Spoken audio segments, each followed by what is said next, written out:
Hello and welcome back to our third matchup of today. My name is Ben. I am the coach of the Cherry Grove Cheer. And I'm Blackfang, coach of the Alabama Beatdown. Alright, we're excited for this next matchup. It is the Sootopolis Super Woopers versus the Levincia Fighting Finns. Now, last time the Fighting Finns took this matchup 2-0. So we'll see if the Super Woopers can change the outcome, or if it's going to be similar to last time. So first, let's cover the Super Woopers. Now, looking at their lineup here, looks like they have a strong rain team. Their top performers so far are Pelipper, Torkoal, and Barraskewda. Blackfang, when you faced the Super Woopers, what did you think of their team? I think their team has a lot of good pieces, but they're not meshing well together. It's just like water and oil. See, their team has been known as the rain team with Pelipper's abilities, but at the same time he has Torkoal on the team Yes. who's also a sun powerhouse. Yes. And I feel like these two just aren't meshing well together. Now, if he adds Scissor into the mix, and maybe mix up his lineup depending on the matchup, especially if he's going up against Aaron's Among Us, I feel like he can make some big noise in this division. I totally agree with you. Yeah, using both of those Pokemon you mentioned, Pelipper and Torkoal, they're both Tier 1 Pokemon. So if you're using points to get a second Tier 1 Pokemon, I don't think Torkoal's the right choice there. It's a great Pokemon, but it doesn't really fit in with the team. Who do you think his lead Pokemon should be? Who should we start with? Honestly, if I was him, I would probably start off with the Pelipper and the Barraskewda. Mm-hmm. Just simply with the Pelipper's ability, I think that's a good pair with Barraskewda. And Barraskewda probably was the Pokemon that gave me the most headache throughout the matchups I had with Steven. And that's why he was able to take one game from me. Yeah. So I think if he gets down that like first 1-2 combo and maybe brings in Torkoal to like finish it off just as the closer, and so those two abilities don't clash, I think he might be able to make something happen, maybe surprise Aaron in his Among Us. Yeah, that's very true. Um, yeah, Barraskewda, it would be a pretty good matchup. And also, I believe Barraskewda has an ability that lets him ignore moves like Rage Powder or Follow Me. So even if Amoonguss does use Rage Powder, if he has the right ability, I believe Barraskewda can just ignore it and focus on the other Pokemon. So we'll see. And then let's talk about the Fighting Finns. Now, the coach of the Fighting Finns, I know he's been putting a lot of time into scouting his matchups, and I feel like, at least for the last 3 games, he's won his last 3 games, and they've been pretty dominant. Um, and he just seems like um, he's always very well prepared. Looking at his team, what do you think is the strength of his team? Like, what scares you when you look at it? Alright, although I would say the Among Us is like the heart and soul of his team, although it's kind of sus with that hard hat. I would say with that Rage Powder ability and the sleep, it can stir up Mm-hmm. any lineup unless they have a few specific abilities. I won't say which because I don't want to give my opponents any heads up.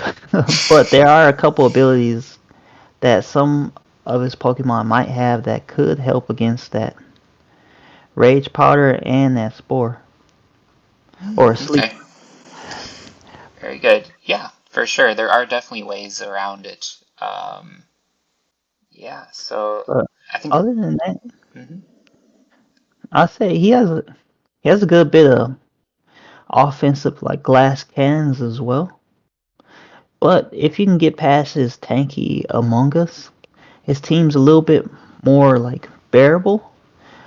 Mhm. But that task is proven very difficult and almost impossible for most people in the league in the second half, especially with his very clever use of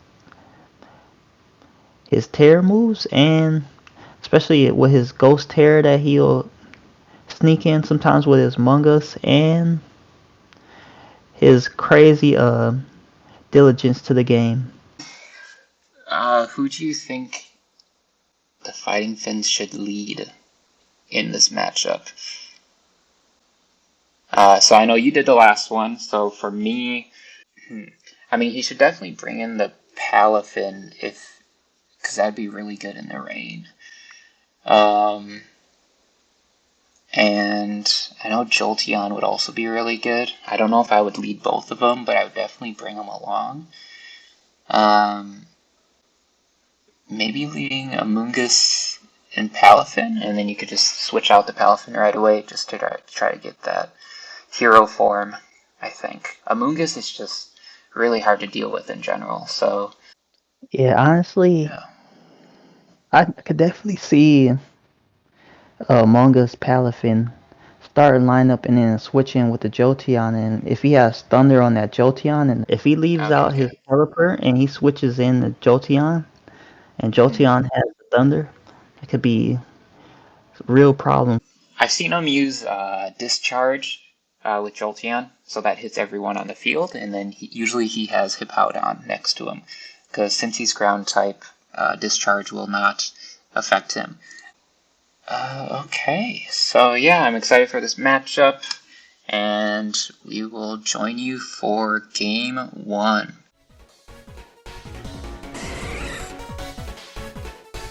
Okay, it looks like the Fighting Finns are leading with Jolteon and Sylveon. Not surprising, we did not predict Sylveon. And the Super Woopers are leading with Pelipper and Fortress. And there we see the one-hit KO from the Jolteon. Oh wow! Not surprising that he used his Jolteon first, but wow, Yes, yes. really catch a punch, even dealing that really tanky Fortress. Oh, we see Fortress powering up Raichu with the Volt Switch. Okay. Yeah, I was surprised he left Pelipper in with that Jolteon. But with Raichu in there, it's hard for Jolteon to do any extra damage. Okay, there's another Volt Switch, and it's a +2 Raichu.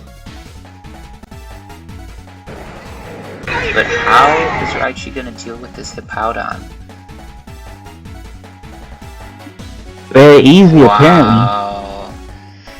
Oh. Well, he dealt with the Salamence, but he still has to deal with that Hippowdon. So we'll see.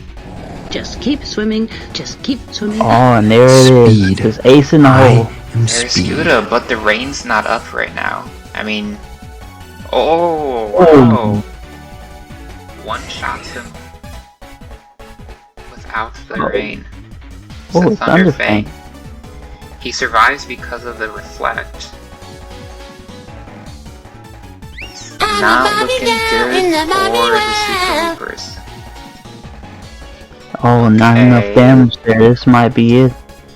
Yeah, he was smart switching the Hippowdon to Electric Terra. Okay, there we have it. There's game one. It's fairly quick. It looked like a pretty demanding win. Pretty one-sided. It wasn't a clean sweep. Yeah, if the Super Woopers look back at the game tape, I think one of the obvious changes to make would be not to leave that Pelipper out there, right? It has a 4-time weakness to electric type moves, so he's got to be a little bit more careful there. Yes, and again, we did not even see one of his best Pokemon being utilized in this matchup. Would that be the Torkoal you're referring to? Yes, sir. I think Mm. Torkoal could have been a game changer, especially against that Earthquake. I would like so Raichu learns Lightning Rod. We know that it has Lightning Rod because of the Fortress was using its Volt Switch to power it up. Um, so I guess next time I see Jolteon, I would like to see the Raichu switch in, because with Raichu in there, Jolteon cannot use his electric moves. So we'll see what kind of adjustments both teams make for next time. Well, I think the Wooper team is definitely going to take out Pelipper from the start because that was just a disaster. I think it would be a good idea to either start off with the Raichu just in case he still leaves that Jolteon Mm, in for the start, or have Torkoal from the start. Maybe mix in some sunny day action. true, that could work too. Yeah, let's get into game 2 now.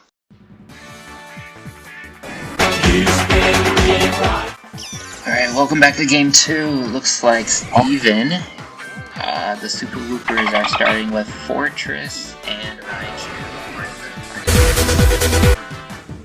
Led with Jolteon and Palafin, but quickly switched out of that Palafin Pokemon. It was a good read, as neither of those Pokemon are affected by the Raichu's electric. And we're seeing again that craftiness of Aaron, just a true student of the game. Yes, he's definitely, I think he's improved the most out of everyone in the league. He's very scary to face nowadays.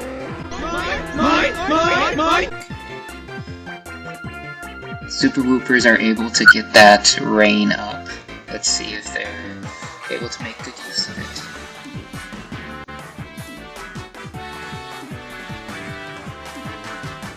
Yeah, I'm a bit nervous for this Pelipper. He does not have Raichu anymore. Raichu got knocked out. So. Just keep swimming, just keep swimming. Oof. Thankfully the light screen saved it for anyone. Oh no. That's not looking good. So, Jolteon's gonna outspeed him next turn.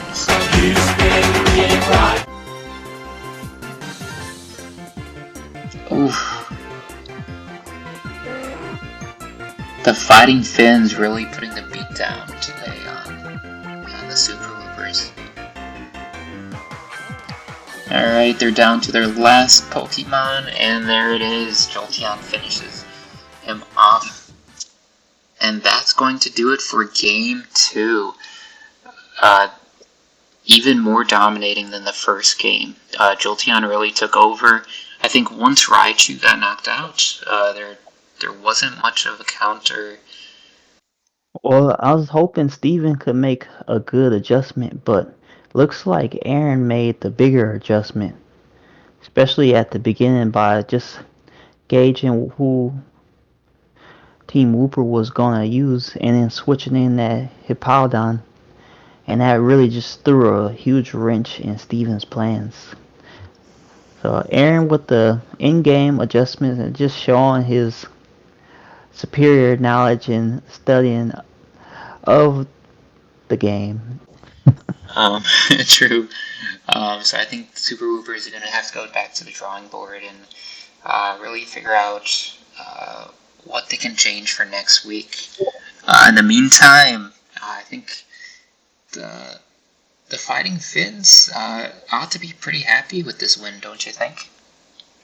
Oh yeah, it was very clean, very well executed, extremely tactical, definitely planned very well.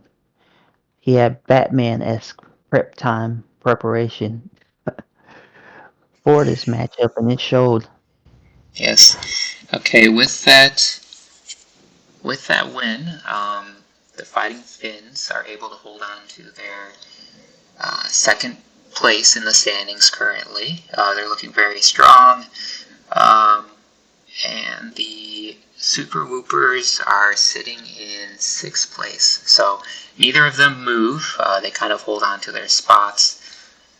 I think with the Fighting Finns, they just have so many different combos and counters to a lot of different moves and just fighting sets. I think of all the teams, they're probably the most balanced.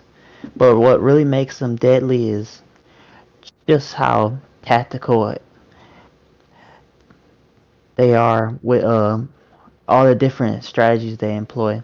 Whether it's the different terror types that they employ on their different Pokemons to help with the matchup, or just all the different counters they have with the wide variety of different types and move sets Mm-hmm. that can throw even a veteran team off their game if you have that one slip up. Yeah, very true. Um, it's not just one. It's not just one Pokemon who's carrying the team. He definitely has a full team where everything can contribute, and you don't really know which one to prep against, right? You have to prep against any of them that he throws against you. So it's a very hard team to prep for. Thank you for joining us. I hope you join us for the last matchup, which will be the game of the week. It's going to be the Cinnabar RK9 unit versus the Shuck City Smashers. Both of those teams sit at 4 and 3, so the winner will get an edge in the standings. So I look forward to that match, and hopefully we'll catch you there. So see you next time. Signing off. Sayonara.